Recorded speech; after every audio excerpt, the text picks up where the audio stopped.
చక్కని సీతకి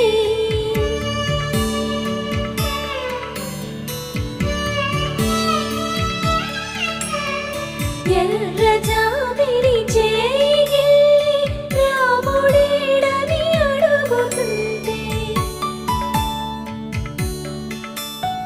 చూడలేదని పెదవి చెప్పే చెప్పలేమని కనులు చెప్పే నల్ల పూస